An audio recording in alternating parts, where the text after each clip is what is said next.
Halo, assalamualaikum warahmatullahi wabarakatuh. Selamat datang kembali di Haryana Official. Mbak-mbak semuanya, gimana kabarnya nih hari? Sehat? Semoga sehat selalu di perantauan, amin. Semoga mbak-mbak semuanya dipermudah segala urusannya, dilancarkan segala usahanya, dijauhkan dari mara bahaya, amin ya robbal alamin. Nah mbak-mbak semuanya, hari ini kita bakal membahas salah satu kasus temen nih sampean mbak.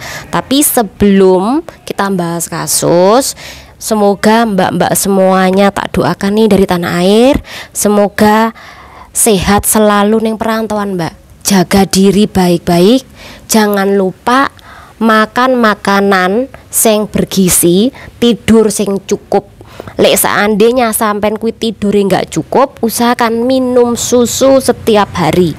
Jadi anda kuwi wis kerjane berat, pikirane pun berat, pikirane muter, otake muter, harus dibarengi dengan makanan yang bergizi.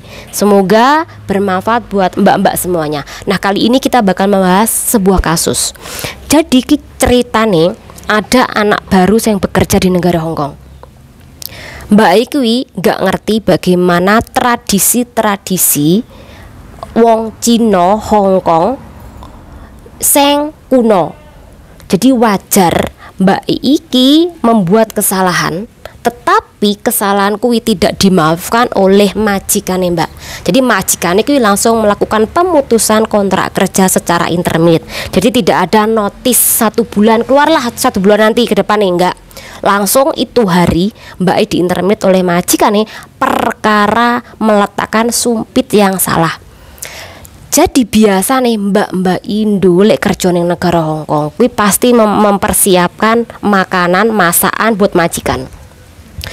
Apalagi prepare kuwi semuanya sing menyajikan kuwi mbak E. Nah mbak E kuwi mengambilkan mangkok, mengambilkan sumpit, mengambilkan nasi. Nah pada waktu kuwi mbak E membuat kesalahan untuk pertama kali tapi tidak dimaafkan. Mbak Iki ngambil mangkok yang berisi nasi, tapi sumpitnya biasanya diletakkan di sampingnya mangkok itu hari ditancapkan ke nasi. Majikan mengetahui itu langsung majikan emosi dan memarahi Mbak E, kemudian melakukan pemutusan kontrak kerja secara intermit. Padahal nggak semua PRT kui paham makna dari sumpit yang diletakkan secara lurus dengan mangkok menyerupai dupa sembayangan wong Cina, nggak paham. Tapi aku majikane kui langsung melakukan pemutusan kontrak kerja secara intermit tanpa diberi waktu 1 bulan kerja dulu mencari majikan. Enggak mbak, langsung itu hari dikeluarkan.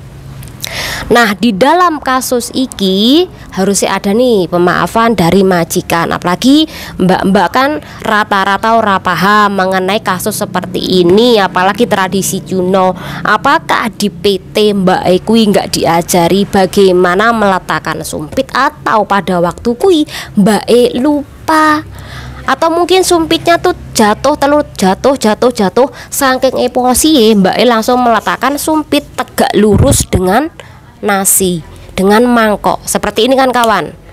Nah perkara iki loh jadi bumerang Mbak E. Nah di dalam kasus iki ada beberapa hal yang harus kawan-kawan ketahui, dan ada beberapa tradisi kuno mengenai sumpit. Jadi dengan adanya kasus ini, yuk kita belajar bagaimana tradisi Cina kuno mengenai sumpit yang tidak sembarangan diletakkan, yang tidak boleh sembarangan digunakan oleh majikan ketika sumpit-sumpit tersebut kui jatuh lah, atau mungkin karena nggak panjangnya, nggak beraturan, itu tidak diperbolehkan. Kita bakal membahasnya kan kawan, silahkan disimak sampai habis. Yang pertama, jadi menurut kepercayaan wong Cina, ketika sampean kui menaruh sumpit yang tidak sama panjangnya, kui juga tidak boleh. Nah yang bagaimana sih yang sama tidak panjangnya? Nah ini kan kawan, iki yang tidak sama panjangnya kui juga tidak boleh.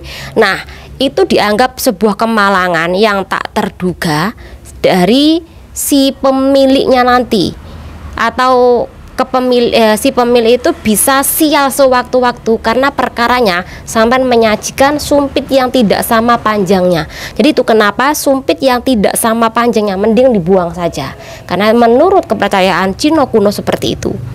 Kemudian yang kedua, sampean pernah melihat ada anak kecil yang memukul-mukul sumpit pada mangkok, teng teng teng teng teng. Nah itu juga tidak diperbolehkan. Sampean mungkin bisa saja sampean terlalu gembira akhirnya mangkok itu dibuat mainan sumpit di teng teng teng teng teng teng teng teng teng. Itu juga tidak boleh. Anda dianggap tidak sopan, bahkan Anda ki membuat orang sing di keluarga tersebut iki bisa dibenci sama orang lain. Jadi ada kepercayaan seperti itu. Anda memukul maka Anda membuat si pemilik sumpit itu dibenci oleh orang lain. Kemudian yang ketiga, Anda menggunakan sumpit, kemudian sumpit itu Anda gunakan untuk memilih makanan. Pakai sumpit satu, nanti pakai buat ngambil makanan. Ini. Jadi bekas Anda kilo makan itu Anda pakai berkali-kali makanan-makanan yang disajikan di dalam meja tadi itu juga tidak boleh. Dan kui sampai berulang kali Anda gunakan sumpit yang Anda buat makan. Kui selain tidak sopan, ada kepercayaan Cina kuno lainnya, yaitu Anda menunjukkan pada diri Anda sendiri kui kurangnya pengembangan diri dan Anda memiliki sikap pembangkang, menimbulkan jiwa pembenci atau pemberontak. Ini juga tidak boleh. Jadi kalau sampean kui mau mengambil lauk, usahakan pakai sumpit yang khusus untuk buat ngambil lauk saja, tapi bukan bekas untuk sampean makan. Tapi ada majikan yang melakukan hal seperti itu. Sumpit buat makan itu ngambil lauk beberapa. Itu sebenarnya tidak boleh. Sampean kalau ngeliat majikan seperti itu, pastikan bahwa majikan seperti itu adalah majikan yang pembangkang dan sikapnya arogan. Komen kalau majikannya seperti itu. Yang keempat, mengaduk-ngaduk makanan menggunakan sumpit, kui juga tidak diperbolehkan. Jadi sampean ki dengan sengaja ngaduk-ngaduk makanan, cuma ngecek, itu tidak diperbolehkan ketika sampai itu memiliki majikan yang dimana memegang teguh pada tradisi Cina kuno. Itu juga tidak boleh, Mbak. Jadi sampean kudu hati-hati lain kali. Sampean bisa mengaduk makanan menggunakan sendok, tapi jangan sampai menggunakan sumpit. Kenapa kok tidak diperbolehkan menggunakan sumpit? Menurut kepercayaan kuno, ketika Anda mengaduk-ngaduk makanan menggunakan sumpit, kui seolah-olah Anda itu sedang menggali kubur si pemilik dari sumpit tersebut. Jadi kalau si pemilik sumpit tersebut adalah majikan Anda itu sedang menggali kubur majikan Anda dan dongakne mati. Nah itu seperti itu juga tidak diperbolehkan kan kawan.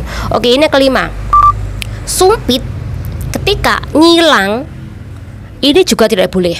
Itu kenapa rata-rata kasus yang kawan-kawan awak alami naruh sumpit, kadang-kala sumpitnya menyilang sendiri kan. Jadinya gini, itu juga tidak boleh. Di dalam pendidikan siswa, kenapa silang seperti ini? Karena silang seperti ini itu menandakan kesalahan pada si jawaban tersebut. Nah, sama seperti sumpit yang disilangkan.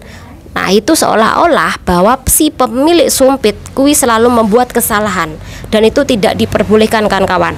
Kemudian yang keenam adalah sumpit yang jatuh ke tanah kui juga tidak boleh. Kan kawan-kawan kalau nggak sengaja kadangkala sampai sumpitnya jatuh ke tanah kan. Nah, kui juga tidak diperbolehkan. Jadi itu kenapa kawan sampean kalau menaruh sumpit di meja, kui harus hati-hati. Usahakan jangan sekali-kali jatuh. Sekali jatuh nggak masalah, 2 kali jatuh, ketiga kali jatuh, kui majikan pasti emosi sama sampean. Kenapa kok bisa majikan emosi ketika sampean tuh menjatuhkan sumpit berkali-kali di lantai atau ke tanah? Karena menurut pandangan dari tradisi kuno, ketika sumpit jatuh kui melambangkan mengganggu leluhure majikan yang sudah mati atau leluhur yang sudah dikubur. Jadi itu tidak diperbolehkan kan kawan.